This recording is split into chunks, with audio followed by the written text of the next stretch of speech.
പാലക്കാട് ആലത്തൂരിൽ വയോധികയ്ക്ക് നേരെ ലൈംഗിക അതിക്രമം നടത്തിയ പ്രതിയുമായി ബന്ധമില്ലെന്ന് BJP. പാർട്ടിയുടെ പോഷക സംഘടനകളുടെയോ ചുമതല വഹിക്കുന്ന ആളല്ല സുരേഷ് എന്ന് കാവശ്ശേരി പഞ്ചായത്ത് കമ്മിറ്റിയുടെ വാർത്താക്കുറിപ്പിൽ പറയുന്നു. സുരേഷ് BJP പ്രവർത്തകനാണ് എന്ന് FIR-ൽ പറയുന്നുണ്ട്. ഒളിവിൽ പോയ പ്രതിക്കായി അന്വേഷണം ഊർജിതമാക്കി. സാജിദുണ്ട് വിവരങ്ങൾ നൽകാനായി. സാജിദ്, ഈ കേസുമായി ബന്ധപ്പെട്ട് BJP നൽകുന്ന ഒരു വിശദീകരണം എന്താണ്? അജി, ഈ വ്യാഴാഴ്ച പുലർച്ചെ 3 മണിക്കാണ് ഈ 60 വയസ്സിലധികം പ്രായമുള്ള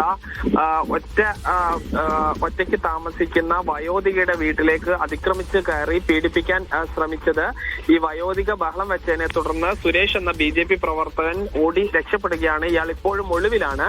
അവിടെ ഈ ബൂത്ത് കമ്മിറ്റി പ്രസിഡന്റ് സ്ഥാനം വഹിക്കുന്ന വ്യക്തിയായിരുന്നു. എന്നാൽ BJP കാവശ്ശേരി പഞ്ചായത്ത് കമ്മിറ്റി ഇറക്കിയ വാർത്താക്കുറിപ്പിൽ പറയുന്നത് ഈ BJP പ്രവർത്തകനല്ല, BJPയുടെയോ പോഷക സംഘടനകളുടെയോ ഭാരവാഹിയല്ല തുടങ്ങിയ കാര്യങ്ങളാണ്.